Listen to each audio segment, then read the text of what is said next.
Après l'approbation du comité scientifique concernant l'ouverture des frontières nationales, plusieurs Algériens se sont réjouis de cette nouvelle, mais certains d'entre eux restent toutefois confus quant au programme de vol et les mesures qui doivent être respectées. Voici les propositions de la diaspora.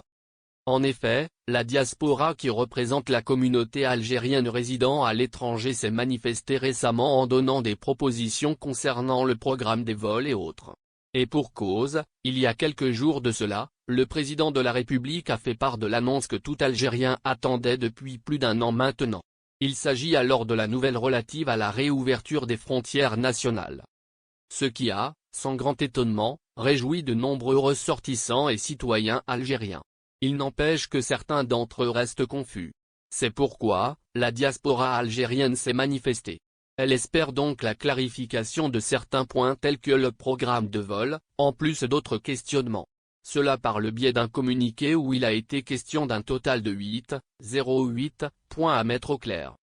Ainsi, et selon le dit document, le groupe d'Algériens demande plus d'explications en ce qui concerne le terme ouverture partielle cité dans la déclaration gouvernementale.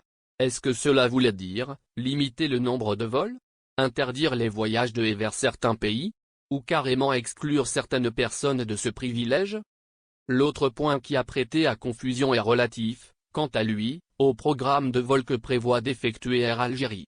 La diaspora désire avoir plus d'informations sur le nombre de navettes programmées quotidiennement. Cela en plus de la liste des pays qui sont concernés par cette décision gouvernementale. La durée de validité des tests PCR annoncés par le gouvernement est trop courte, selon la diaspora. Le troisième point concerne cette fois-ci, le test PCR et plus précisément sa durée de validité. Est-ce que le compte à rebours des 36 heures fixées par le gouvernement serait enclenché à partir de l'arrivée du voyageur? Ou au contraire à partir du décollage? Ce qui peut causer problème dans le dernier cas de figure, et tout particulièrement avec les vols à long trajet, comme c'est le cas pour le Canada ou encore Dubaï. C'est pour cette cause, que la diaspora a proposé, dans le communiqué susmentionné, de prolonger la durée des tests de dépistage à la Covid-19.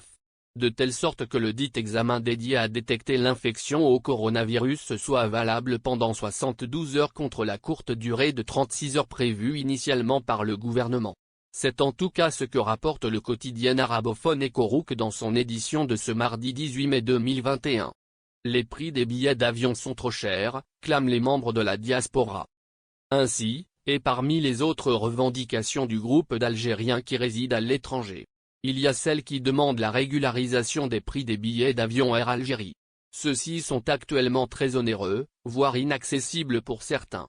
La diaspora appelle également à l'annulation d'une formalité que la plupart ont trouvée très contraignante pour la réservation de billets pendant l'opération de rapatriement mise en place par le gouvernement il y a quelques mois de cela.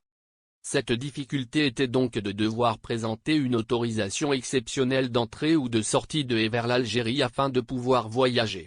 L'avant-dernière demande consiste, pour sa part, à prévoir et à annoncer la date de l'ouverture des frontières maritimes. Cela afin de diminuer la charge qui serait probablement très intense sur Air Algérie après la reprise du trafic aérien. Et pour conclure, la diaspora algérienne a fait savoir, dans le dit document, qu'il serait préférable de prendre en considération les personnes vaccinées. Ces individus pourront donc avoir affaire à des mesures sanitaires moins strictes étant immunisés contre le coronavirus, propose toujours la diaspora. C'est aussi ce dont nous informe la même source.